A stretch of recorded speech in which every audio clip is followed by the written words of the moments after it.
ముఖ్యమంత్రి రేవంత్ రెడ్డి చెప్పే మాటల్ని నమ్మొద్దంటూ కేరళ యువతను ఉద్దేశించి తెలంగాణ జాగృతి అధ్యక్షురాలు కవిత ఓ వీడియోను తన ట్విట్టర్ అకౌంట్లో విడుదల చేశారు.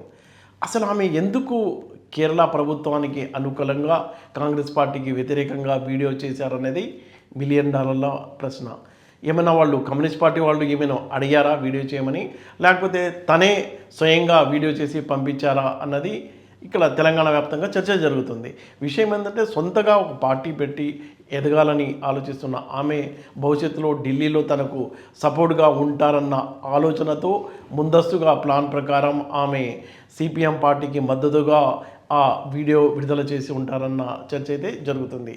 ఒక పక్కేమో ముఖ్యమంత్రి రేవంత్ రెడ్డి ఘాటుగా సిపిఎం పార్టీని టార్గెట్ చేస్తూ ప్రచారం నిర్వహించిన నేపథ్యంలో అసలు సీఎం రేవంత్ రెడ్డి ఇక్కడ చేసిన అభివృద్ధి అంటూ ఏమీ లేదంటూ ఆమె తన ఆ వీడియోలో ప్రసంగించారు. అయితే రేవంత్ రెడ్డి తెలంగాణలో చేసిన డెవలప్ ఏమీ లేదు, చీటింగ్ అలాగే లూటింగ్ తప్ప ఇక్కడ అవినీతికరమైన పాలన కొనసాగుతుంది. ఒక్క హామీ కూడా ఎన్నికల సందర్భంగా ఇచ్చిన హామీలు నెరవేర్చలేదు. ఆయన మాటల్లో పడి మోసపోకవద్దు, మోసపోతే కేరళ రాష్ట్రం అధోగతి పాలవుతుంది అంటూ ఆమె ఘాటుగా తనదైన స్టైల్లో ఆ వీడియోలో ప్రసంగించారు.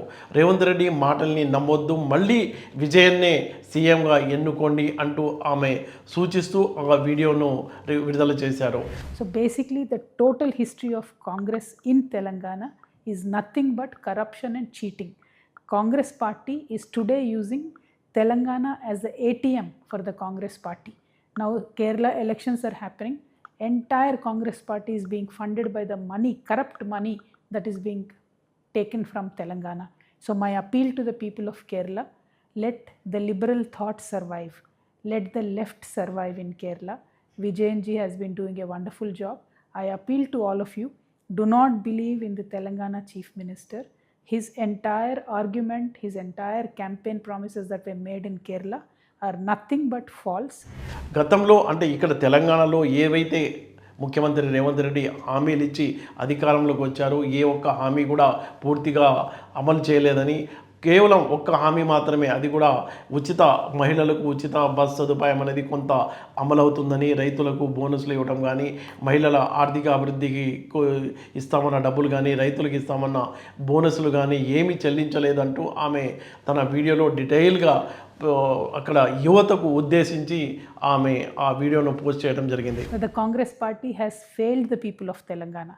They have given us 6 guarantees, out of which only half a guarantee is being fulfilled. That half guarantee is only of free bus. Other than that, no other guarantee is given in Telangana. Congress is just going to cheat you, as they have cheated the women of Telangana by not giving 2,500 per month as they promised. They have cheated the youth of Telangana by not giving the jobs. They have cheated the farmers of Telangana by not giving them bonus.